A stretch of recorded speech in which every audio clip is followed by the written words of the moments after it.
Goeiedag, je zoekt naar een live-uitsturing van RTV NOF. Hier in het theater Sens in Dokkum werd de medische staf van de Sionsberg van Johanna haar plan bekend zal maken van de Trostart. Komt hij er wel, komt hij er net? Het plan is in ieder geval klaar en dat wordt dus dadelijk gepresenteerd. Zat je achter me zorgen, de meesten zijn al nou bijna binnen. Je biedt door is het nog steeds druk. Dus we wachten even tot de laatste meesten binnen en dan zal de presentatie beginnen. Je kunt de hele jongen live volgen hier op RTV NOF en dat is ik te danken aan Kabel Noord en PTH Groep. Nou, het is even wachten dus. Dames en heren.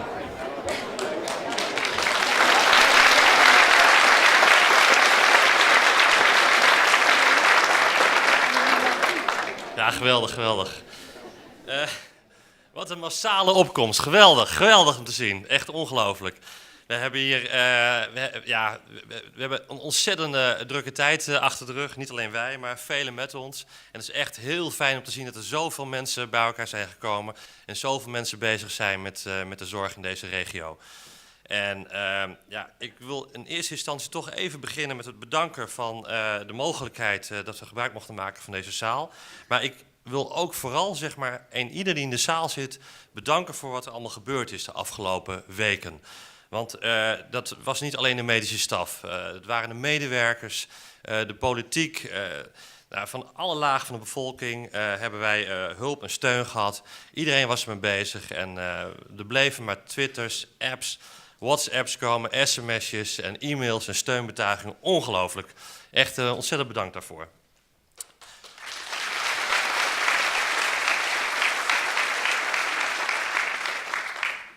Het is vanavond een unieke gebeurtenis. Het komt niet vaak voor, denk ik, dat we eigenlijk het zo aanpakken dat er een idee is wat bij de medische staf ligt om een ziekenhuis een doorstart te geven. En dat wij dat openbaar presenteren, zoals we op deze manier doen. Misschien is het wel een nieuwe vorm van democratie. Ik zou het niet weten, maar het lijkt er wel een beetje op misschien. En ik vind het eigenlijk heel goed om te zien, zeg maar, dat er zoveel mensen mee willen denken. En dat is ook eigenlijk wat wij van plan zijn om te gaan doen. We willen eigenlijk steun vanuit alle lagen van de bevolking, alle mensen die erover meedenken en ook input voor wat er gaat gebeuren. Dat zal ook straks uit ons plan tevoorschijn komen. Zullen heel duidelijk hebben we daar ook heel veel tijd voor genomen en ruimte voor de toekomst. En het moet eigenlijk een resultaat zijn van iedereen, door iedereen en ook voor iedereen. En dat is heel belangrijk, denk ik, om dat hier te realiseren. Ik wil even niet al te veel praten nu, zeg maar, want we hebben een druk programma. En even door het programma lopend heb ik gevraagd aan de actiegroep Red de Sionsberg om een stukje te vertellen. Daarna van Zorgbelang Margrethe Graaf om een stuk te vertellen. En daarna zullen wij aanvangen met het plan van de medisch specialisten om dat wat toe te lichten. Ik zal beginnen met een stukje geschiedenis, een stukje achtergrond. Peter Vane, de vicevoorzitter, zal dan het plan verder toelichten. Wij zullen niet overal tot in detail doorgaan, want dan zitten we hier vannacht om 1 uur nog. Maar we zullen wel precies vertellen wat er ongeveer gaat gebeuren. Daarna wil ik eigenlijk eindigen met een plenaire discussie. En eigenlijk wil ik iedereen uitnodigen dan om niet alleen vragen te stellen, maar ook mede te delen aan ons en elkaar, zeg maar, wat nou precies jullie idee is van goede zorg dichtbij. En eigenlijk wil ik ook even zeggen, ik wil eigenlijk een hele positieve avond laten worden. Ik wil me vooral focussen op de toekomst, samen met de medische staf. En terugkijken kan nog steeds, maar ik vind het nu even wat minder belangrijk. We moeten vooruit. En we moeten ook vooruit met iets goeds, wat ook hier over 10, 20 of 30 jaar nog steeds staat. Ik denk dat we daar allemaal voor moeten gaan. Dus alvast dank daarvoor.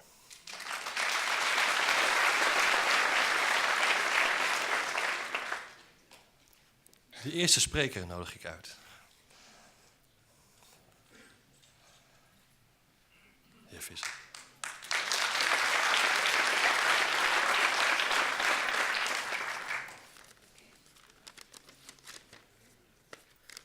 Heel lang verhaal, dus ik zal proberen het kort te houden. Beste mensen, we zijn hier alle samen om kennis te nemen van de plannen van de medisch specialisten over de toekomst van de MC Sionsberg. Echter, wie het verleden negeert en er niet van leert, heeft ook geen toekomst om op te bouwen. Afgelopen zaterdag was het precies 3 jaar geleden dat er een massaal protest van de bevolking uit de regio was. Waarschijnlijk zijn er hier onder ons ondertekenaars van de petitie De Siersberg moet blijven, die in totaal 22.125 handtekeningen opleverde. Vele acties zijn daarna gevoerd. Den Haag werd diverse malen bezocht. Er werd overleg gevoerd met de zorgverzekeraar de Friesland Achmea. Dit alles heeft echter niets opgeleverd. De achtereenvolgende directies van Passane, Sionsberg en Daren en Nijsmellingen hebben onder toezicht van de Raad van Toezicht en de zorgverzekeraar de Friesland Achmea ons ziekenhuis de Sionsberg tot een faillissement gebracht. Een macaber spel werd opgevoerd. Steen voor steen werd de Sionsberg afgebroken. De aanval werd ingezet op de spoedeisende hulp, de klinische geboortezorg, kindergeneeskunde, cardiologie en recent de oogkliniek. Opzettelijk werd de Sionsberg, waar fantastische specialisten, verplegend en ondersteunend personeel werken, negatief in het nieuws gebracht. De kwaliteit zou niet goed zijn. De Friesland Achmea stuurt nu brieven rond waarin wordt verteld dat de sluiting van de Sionsberg de schuld is van de bevolking uit de regio, die nu naar andere ziekenhuizen gaan opzoeken. Eigen schuld, dikke bult. Op de zorgkaart Nederland waaruit blijkt dat juist de laatste jaren de Sionsberg bij de top 10 van de beste ziekenhuizen in Nederland behoort. Beter dan Leeuwarden en Drachten. Dus aan de geleverde kwaliteit heeft het nooit gelegen. Wat vaak als argument werd aangedragen. Ondertussen werken specialisten en verpleegkundigen en ondersteunend personeel zonder inkomen gewoon door. De Sionsberg is gewoon open. Zolang de curatoren dit nog nodig achten. Hulde aan hun geweldige inzet.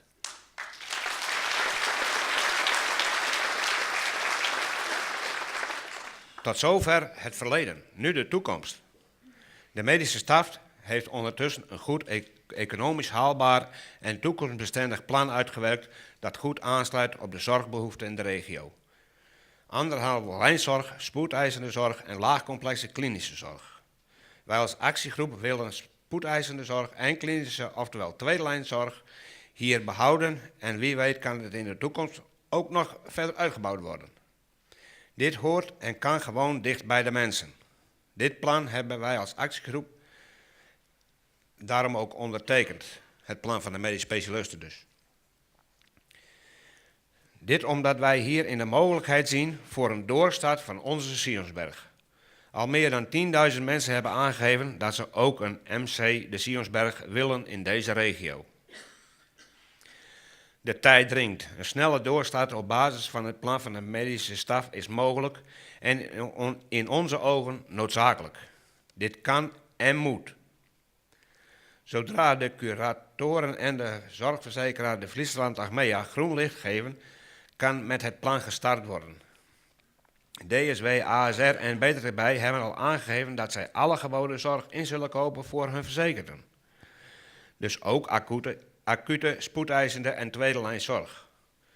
Als dat straks weer geboden wordt in ons ziekenhuis.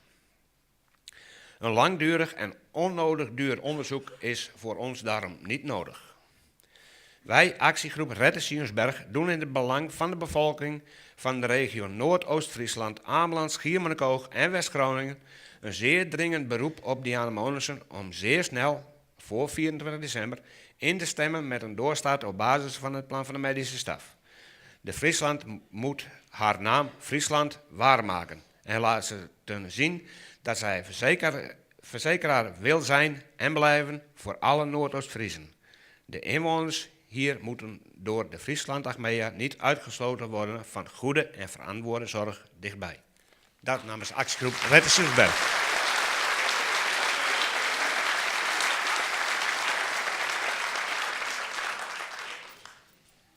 Geweldig, dankjewel, dankjewel.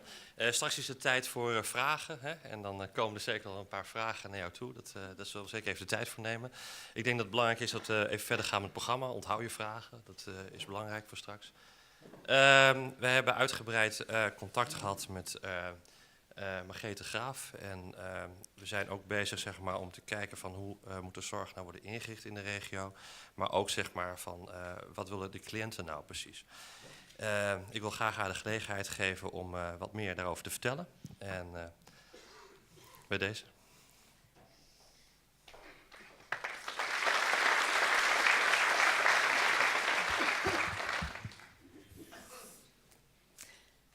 Nou, ontzettend bedankt dat ik hier mag zijn voor deze enorme grote groep belangstellenden. Geweldig dat jullie hier allemaal zijn. Het is ook een ontzettend mooi hart onder de riem, denk ik, van iedereen die werkt in de Sionsberg en die met hart en ziel voor de patiënten die daar komen zich inzet. Wij hebben dat ook in een aantal cliëntenonderzoeken gezien, dat de ontzettende warme bejegening bij de Sionsberg vooral opvalt. En er zijn problemen geweest met de kwaliteit in 2011, maar die zijn zeker weer opgelost. Dus alles wat er nu over kwaliteit gaat, is eigenlijk helemaal geen issue. Wat dat betreft ben ik ook heel blij met het plan van de medische specialisten en het initiatief wat ze daarin hebben getoond. Wij hebben vanuit patiëntenbelangen, wij zijn een vereniging van allerlei patiëntenverenigingen, dus van Parkinsonvereniging tot Reumavereniging tot hart- en vaatgroep. Alle 90 patiëntenorganisaties in Friesland zijn aangesloten bij Zorgbelang. En als vereniging behartigen wij dus de overkoepelende belangen. Nou, dan kan je natuurlijk alleen maar roepen, dit willen we graag. En dat is natuurlijk ook heel belangrijk, doen we ook vanuit Zorgbelang. Maar we hebben ook iets anders geprobeerd te doen. Normaal staat iedereen zoals u hier en ook zoals de medische specialisten staan heel vaak gewoon aan de kant.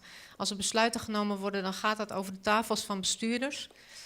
Tot nu toe is dat gebeurd en zo net het verhaal van Rette Sionsberg heeft al gedemonstreerd wat er dan gebeurt. Het is niet altijd de beste oplossing en zeker niet als er helemaal niet naar cliënten wordt geluisterd en niet naar inwoners.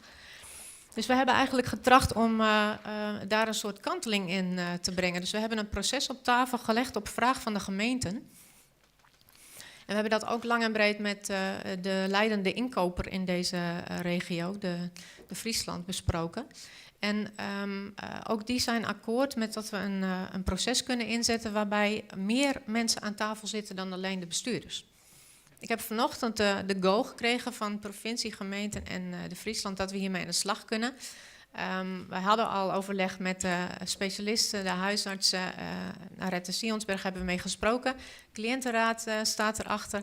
En ook alle inwoners die zeggen, nu wil ik ook een keer meepraten, die kunnen ook gewoon meedoen in het hele proces.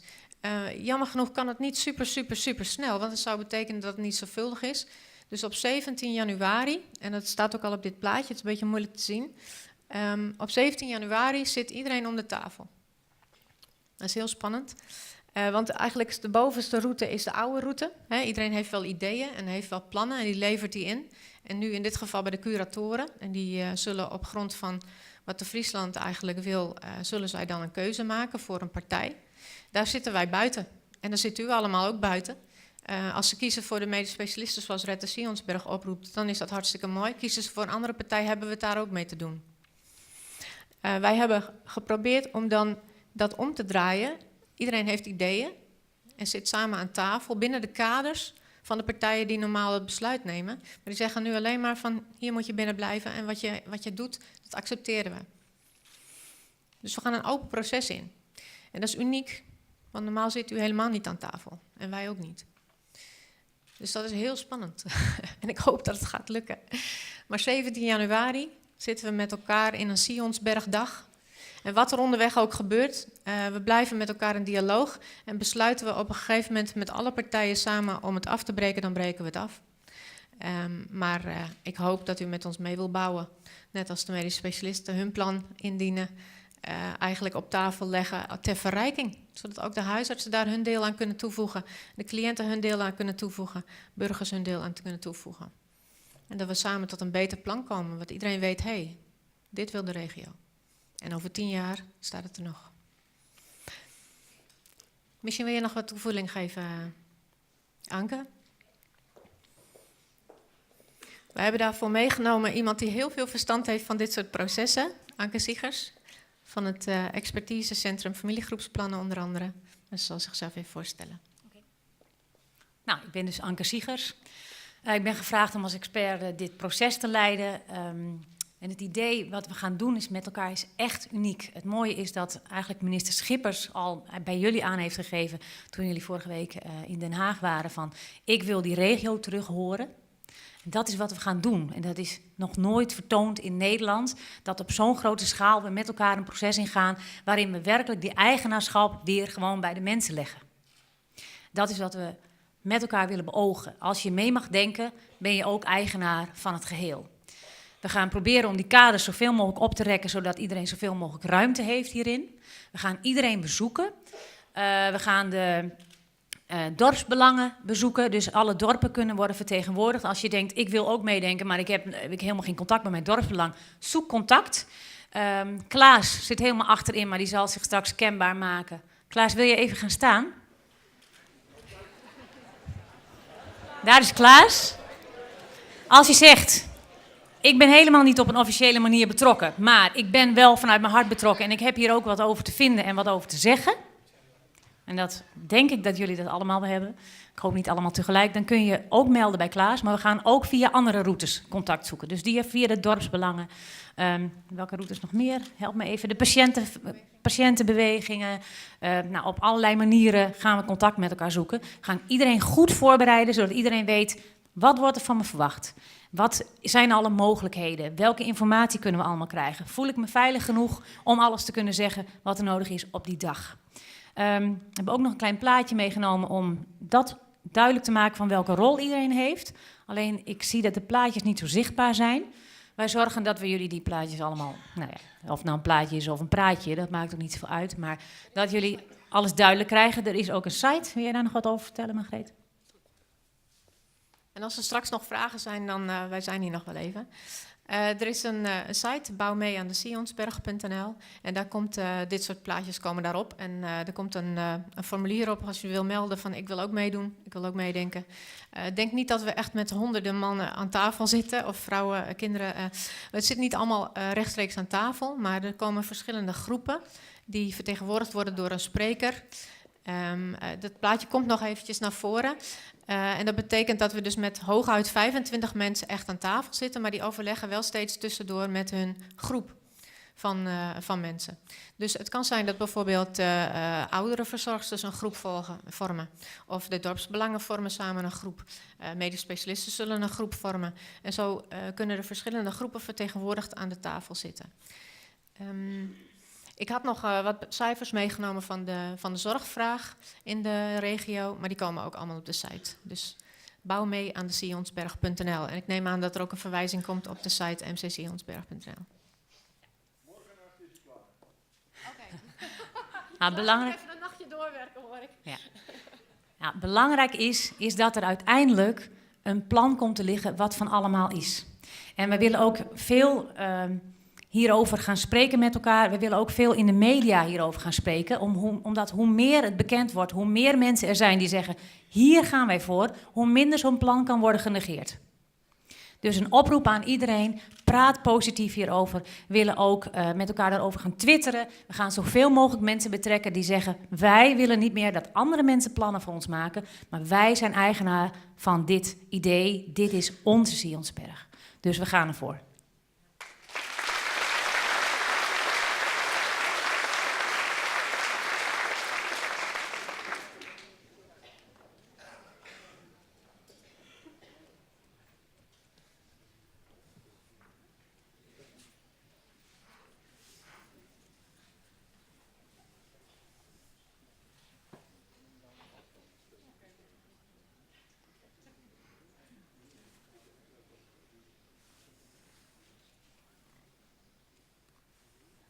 Het plan.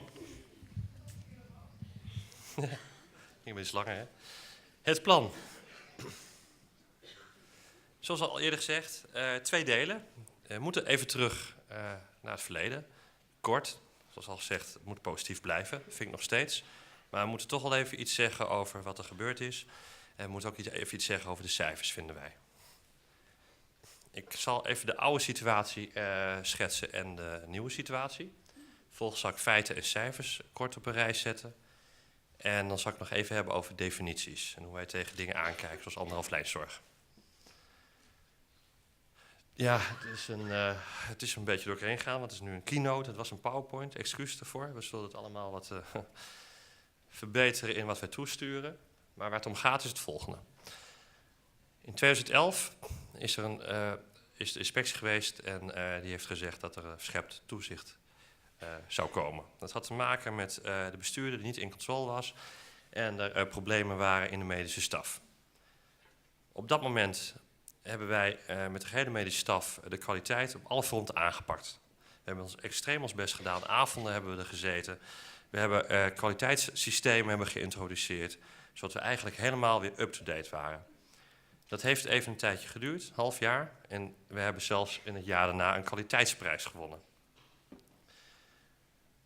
In 2012 is de fusie gekomen met Drachten. Dat is een keus, zeg maar, die werd gemaakt door het oude bestuur ook.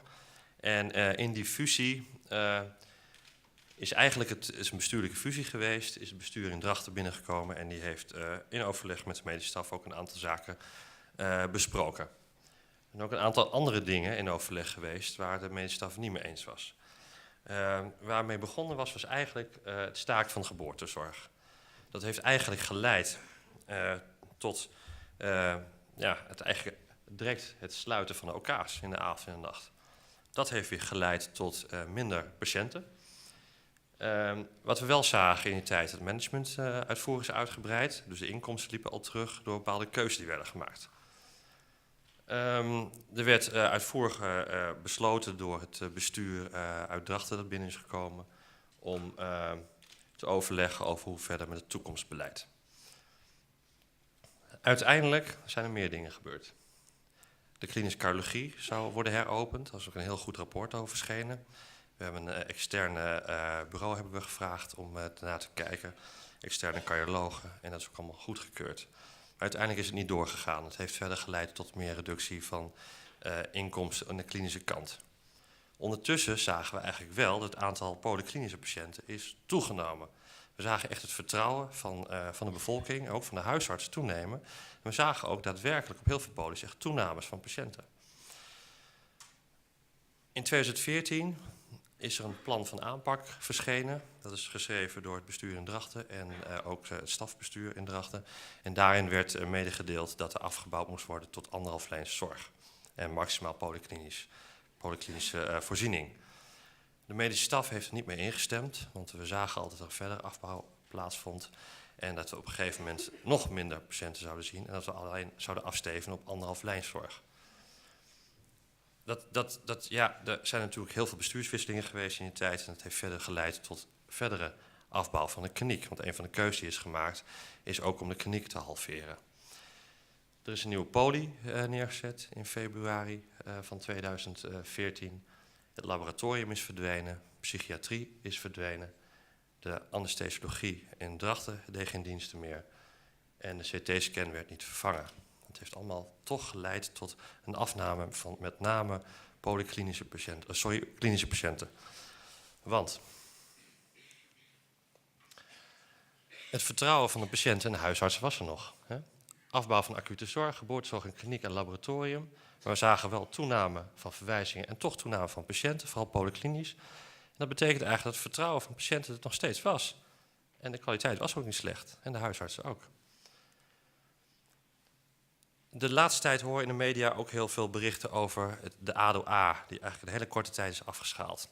Dat er maar 1 patiënt ongeveer zo per week in de nacht komt. Nou, dit zijn daadwerkelijke cijfers uit de bron. En hierin zie je eigenlijk, zie het niet zo heel goed, maar onder staat, links beginnend, staat het moment zeg maar, van tijdstip, hoeveel patiënten er zijn gekomen. En je ziet eigenlijk in de nacht dat er weinig patiënten zijn, van 12 uur 's nachts tot 8 uur 's ochtends. En vervolgens zie je een toename van 8 uur 's ochtends tot eigenlijk tot ongeveer 5, 6 uur 's avonds. Dat zijn enorme aantallen. We hebben het hier over 4.500 patiënten op die ADOA. Als je eigenlijk kijkt naar die cijfers, is het maandag tot en met vrijdag tussen 8 uur 's avonds en 8 uur 's ochtends. En in het weekend ging het om 25% van die patiënten. In de nacht hadden we 2 tot 3 patiënten per nacht die naar ons ziekenhuis kwamen. Die gebruik maken van de acute zorgfunctie. En in een gemiddelde werkweekdag zagen we 10 tot 14 patiënten per dag daar verschijnen op de ADOA. Dus het was geen afdeling waar alleen maar stof lag. Het was een afdeling die floreerde. Wederom kleine cijfers, dat hoef je ook niet tot in detail te bekijken. Maar dit gaat om de polykliniek van het ziekenhuis Sionsberg. Wat je eigenlijk ziet is dat daar op aantal polies een soort stagnatie plaatsvond van het aantal patiënten, maar ook een heleboel polies echt groei. En als we kijken naar 2014, ten opzichte van 2013, zagen we een groei van 3% van het aantal patiënten, aantal nieuwe patiënten op de poli. En we zagen een toename van het aantal verwijzingen, 25% van de huisartsen in het eerste kwartaal van 2014. Nou ja, ik hoef niet meer te zeggen, maar dit is weer dit laat wel zien wat voor vertrouwen er was in ons ziekenhuis, ondanks de afbouw. Ik wil het even kort hebben over de anderhalf lijnszorg. Volgens de definitie van Achmea, de Friesland Zorgverzekering, moet het doel zijn kostbesparing door minder doorverwijzingen plaats te laten vinden aan de tweede lijn. Medisch beleid moet worden bepaald door de huisartsen en de randvoorwaarden worden bepaald door Achmea DFZ. Ik heb het dus even opgezocht in de internationale literatuur.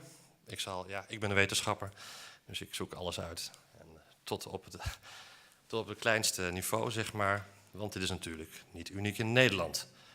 In het buitenland zijn al 20 jaar geleden een idee geweest om de tweede en de eerste lijn samen te voegen.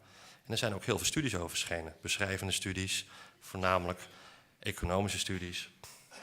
Een aantal studies van de afgelopen jaren en heel veel reviews. Ik heb ze even op een rij gezet. En wat is de conclusie van de literatuur nu? En ik ga nu niet de diepte in, want anders wordt het een soort congres hier. Hè? We kunnen allemaal sessies houden. De conclusie van de literatuur is dat de verantwoordelijkheid in het initiatief moet liggen bij de samenwerking tussen een huisarts en een specialist. Dat is gewoon een feit. Wil het succesvol zijn, en er zijn meerdere van dit soort initiatieven geweest, vooral in Engeland, dan is het belangrijkste, zeg maar, wat ze steeds weer zeggen, het slaagt niet als je dat initiatief ergens anders laat liggen. En die verantwoordelijkheid. Dus dat is heel belangrijk. En wat ook heel duidelijk staat, is dat huisartsen zich ook meer vertrouwd voelen. Specialisten ook, als je bij elkaar in de buurt bent. En die zeggen heel duidelijk van, zet dit soort dingen wel op bij elkaar in de buurt en niet heel ver van elkaar vandaan. Voor de rest wordt er ook gesproken over de besluitvorming. Wat voor type zorg wil je daar neerzetten? En er komt heel duidelijk literatuur naar voren. Patiënten moet je betrekken bij die besluitvorming. Want het moet gaan om zorg wat je gaat leveren. En je moet ook met elkaar beslissen wat voor zorg je gaat leveren. En de patiënt staat daarin centraal. En er is een prachtig review verschenen 2 jaar geleden. En er staat in dat dit eigenlijk de enige weg is naar een geslaagd experiment. En daar zijn ook hele duidelijke studies dus op verricht met de multivariaatanalyse, et cetera. Daar zal ik u niet mee vermoeien. En dit blijkt onafhankelijk te zijn waar dit plaatsvindt. De Verenigde Staten, United Kingdom. Er zijn meerdere landen in Europa waar dit plaatsvindt. Iedere keer komen deze dingen weer naar voren. Ik zal hiermee stoppen met mijn deel. Wat ik eigenlijk wil zeggen, anderhalf lijnszorg is alleen succesvol door uit de dogma's te stappen, zoals die bestaan, en niet op financiële gronden alleen. We moeten leren van ervaring uit het buitenland en het allerbelangrijkste is om samen de schouders eronder te zetten. En daarbij bedoel ik niet alleen de specialisten en de huisartsen, maar ook de patiënten, cliënten en ook de zorgverzekeraar. Dan pas wordt dit een geslaagd succes en dan kunnen wij in deze regio iets moois neerzetten. Daar ben ik heilig van overtuigd. Ik wil het woord graag geven aan Peter, die het tweede deel, waar jullie allemaal op zitten te wachten, uit de doeken zal doen. Peter.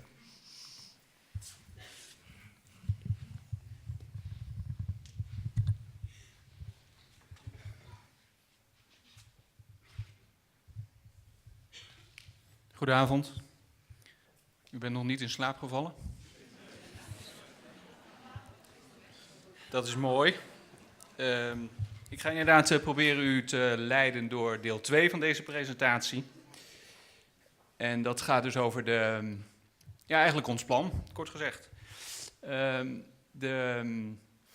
Dat ziet u wel, die lettertypes komen niet zo heel erg scherp over op het scherm.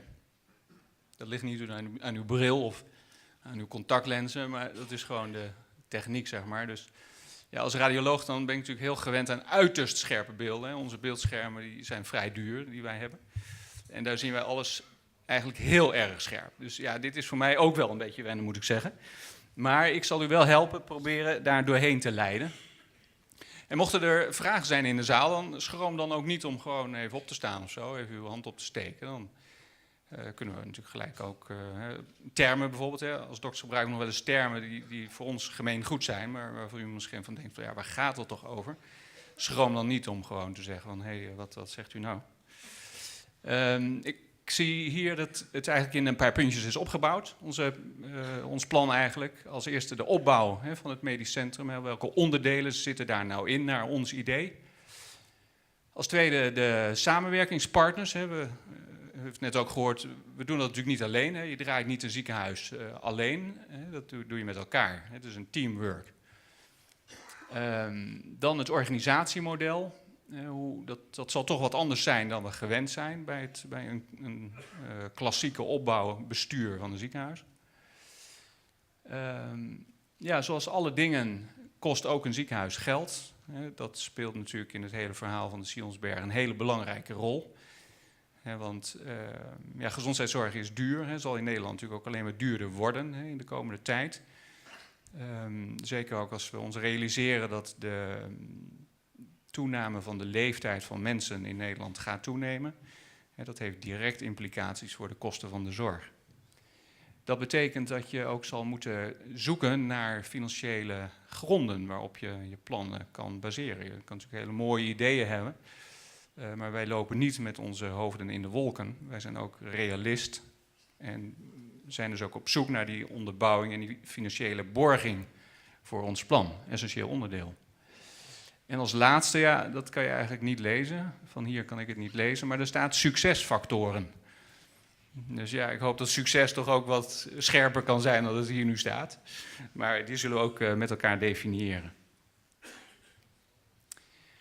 Ja, dit zijn zeg maar in grove lijnen de kenmerken waaruit dat nieuwe MC zou moeten bestaan, naar ons idee. En u moet zich realiseren dat ons plan ook een beetje is getransformeerd in het loop der tijd. En u moet zich realiseren dat ons oorspronkelijke plan eigenlijk nog veel meer voorzag in allerlei klinische functies. En ook ruimere openingstijden bijvoorbeeld. En ook een makkelijk meer beschikbare toegang tot acute zorg. Het plan dat hier nu gepresenteerd wordt is in onze optiek al een stukje versobering, verschraling van wat wij eigenlijk het liefst zouden willen zien. Maar ja, ook wij zijn realist, zoals ik u net zei. En we hebben natuurlijk in de achterliggende tijd zeker niet stilgezeten, niet in onze hangmat gelegen, maar zijn met heel veel partijen in gesprek geweest. En dat leidt ertoe dat ons plan ook wel wat is aangescherpt. En dat zal niet misschien voor iedereen per se een leuke boodschap zijn. Die eerste regel bijvoorbeeld, wij denken dat het nieuwe MC open moet zijn van 8 uur 's morgens tot 5 uur des middags. Dat betekent dat je in één klap dat hele stuk acute zorg via het ziekenhuis, zoals dat in de achterliggende tijd verleend werd, in één klap kwijt bent. Ja, dan doet het er niet zoveel toe wat ik daar als dokter van vind. Maar wat daar in die besluitvorming ertoe doet, is hoeveel geld wij daar met z'n allen voor over hebben. En met name ook de zorgverzekeraar, hoeveel die geld daarvoor over heeft. Aan de andere kant moet je natuurlijk ook wel je realiseren dat, wat ik net zei, alles kost geld. En de bomen groeien niet tot in de hemel, ook niet hier in Dokkum.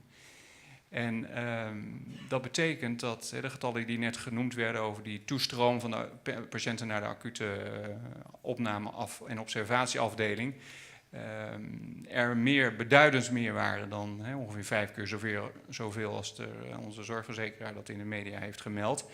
Maar nog steeds relatief kleine getallen zijn om een dergelijke structuur in stand te houden. Je moet je realiseren dat daar relatief hoogwaardig geschoold personeel rondloopt. Er moet een achtervang zijn voor alle verschillende typen, de meeste verschillende typen dokters. Dat betekent dat er een acute 24-uursdienst in stand moet worden gehouden. En dat kost geld. En ja, het lijkt erop dat we tegen die grenzen aanlopen. Hè. Dan heb je toch te maken met hier een gebied wat anders is dan in de randverstedelijkte gebieden. En tegen die grenzen loop je daar eigenlijk tegenop.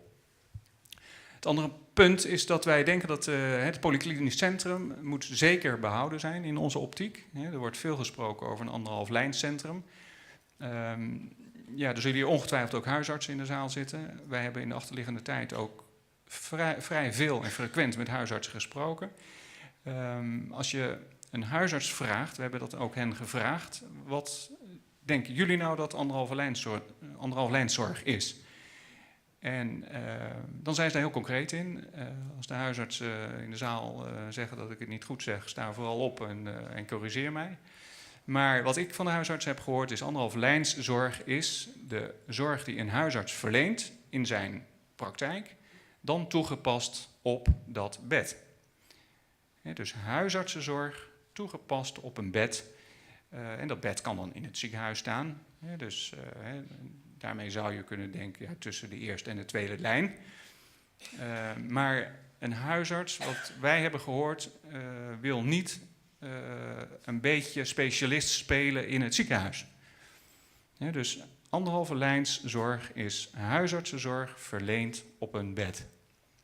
En dat betekent dat dat dus ook niet een soort ziekenhuisbed is. Nee, dat is echt iets anders. En dat is toch wel goed om je te realiseren, dat het echt 2 verschillende dingen zijn. En niet een half bed of zo waar een halve dokter rondloopt. Nee, huisartsenzorg op een bed. Dan denken wij ook dat een stuk dagbehandeling moet behouden worden en ook een stuk electieve chirurgie. Zoals dat nu ook in het ziekenhuis gebeurt. Niet heel lang geleden werd er ook bijvoorbeeld aan de darm geopereerd. Dus mensen met een kwaadaardigheid van de darm bijvoorbeeld werden ook gewoon in het ziekenhuis geopereerd. Door richtlijnen die ook wel van de vakverenigingen afkomstig zijn, is die zorg verplaatst naar de ziekenhuizen in de regio. En die type chirurgie wordt niet meer gedaan in de Zionsberg. Maar wat we denken en vinden wat wel behouden moet blijven, is die kleine electieve, dus van tevoren planbare chirurgische ingrepen. Dus dan moet u denken aan bijvoorbeeld ingrepen van de KNO-dokter, kinderen waar de amandelen weggehaald moeten worden, operaties aan de knie bijvoorbeeld, misschien ook als uw galblaas in de weg zit, waar wat steentjes in zitten die u liever kwijt bent dan rijk. Dat soort planbare operaties zouden in onze optiek prima kunnen in de Zionsberg Nieuwe Stijl.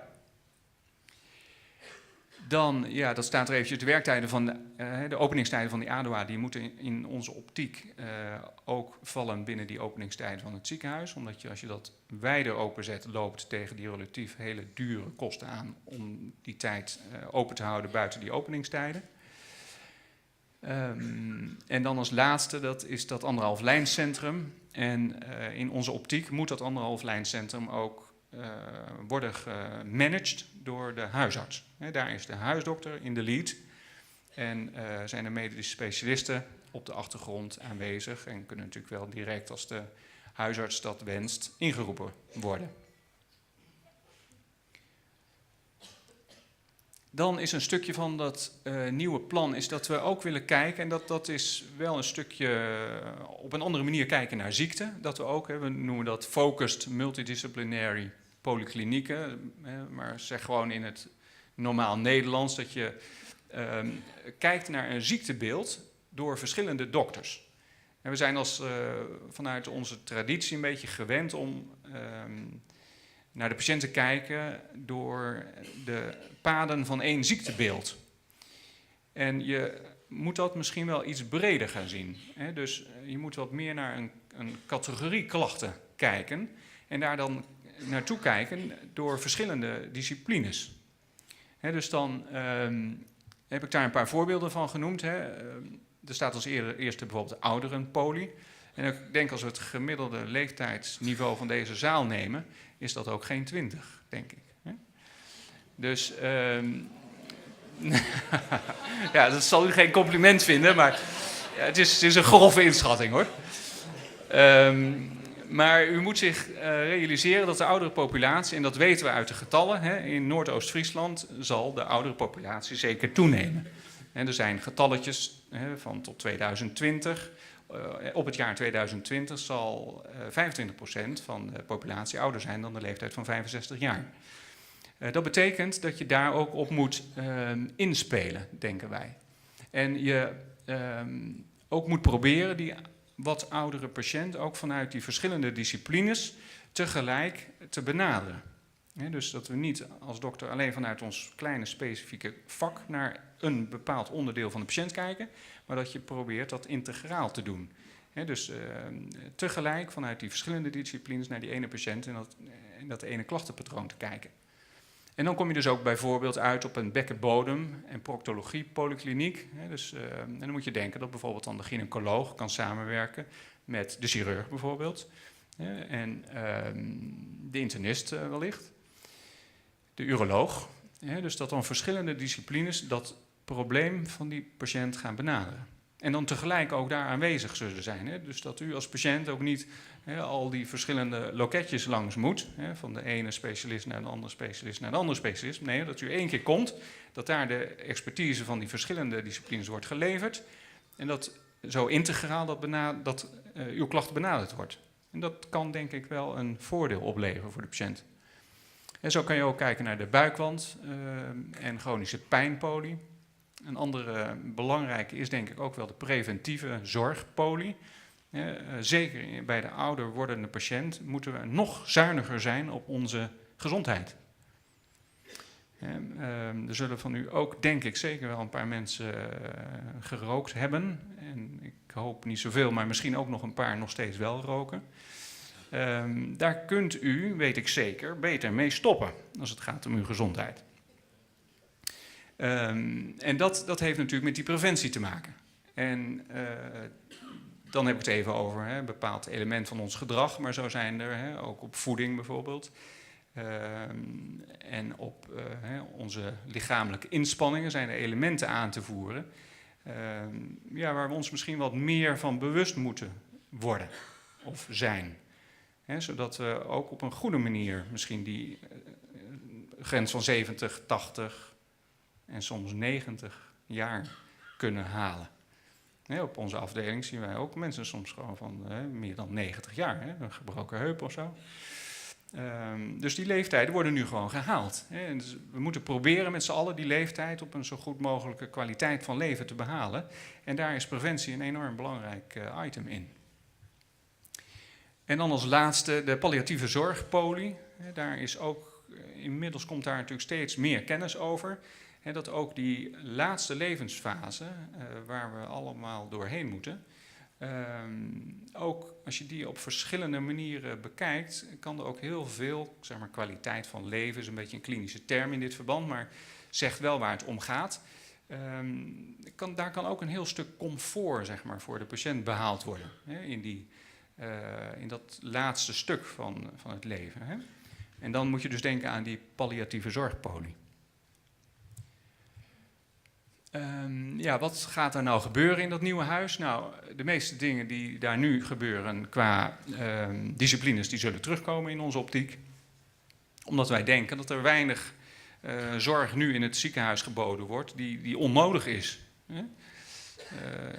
Ik ben weinig patiënten tegengekomen in de laatste jaren die zeg maar, naar ons toe kwamen voor niks, zeg maar. En dat is ook, misschien dat sommige zorgverzekeraars daar wel anders over denken, maar dat is gewoon niet zo. Ik ben in allerlei ziekenhuizen ook wel, heb gewerkt in allerlei ziekenhuizen, bijvoorbeeld in de Randstad.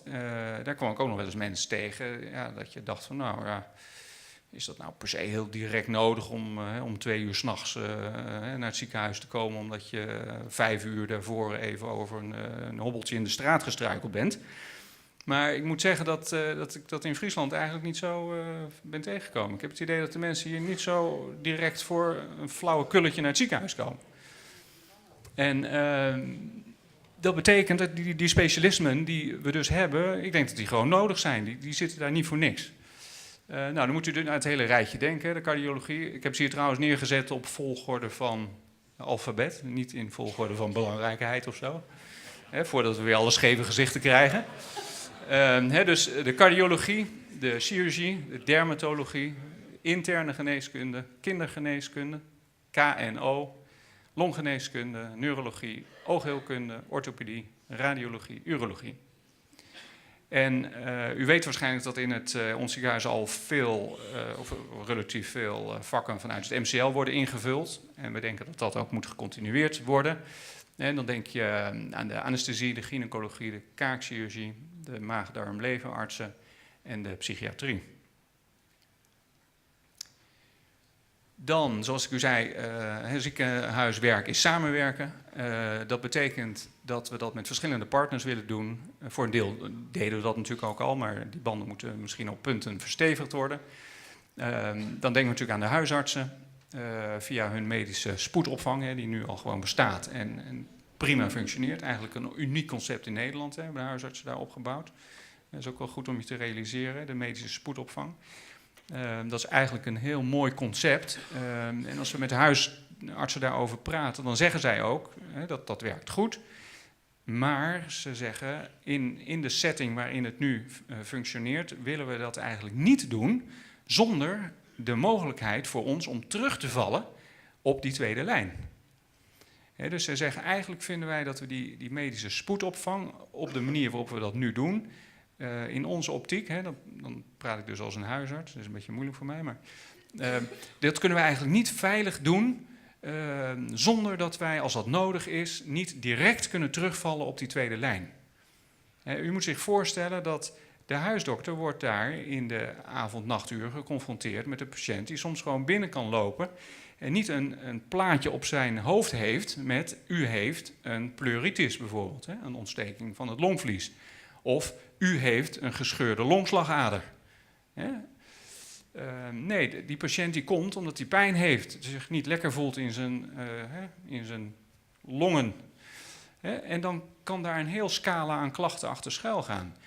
Dat zijn dingen die soms misschien best even kunnen wachten of een paar uur kunnen wachten. Maar er zitten ook dingen tussen die eigenlijk directe zorg behoeven. En om dat onderscheid te kunnen maken, heb je eigenlijk direct ondersteunende faciliteiten nodig.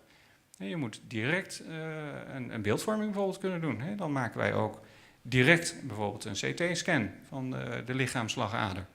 Je wil laboratoriumonderzoek doen. Je wil misschien een foto maken van de longen. Dus, en dat is dat veld waar die huisdokter als eerste, zeg maar, in de frontlinie, om het even zo te noemen, in moet opereren. En die wil dat op een veilige en technisch goede manier kunnen. En daar heeft hij die tweede lijn in hen optiek voor nodig. En daar sta ik volledig achter.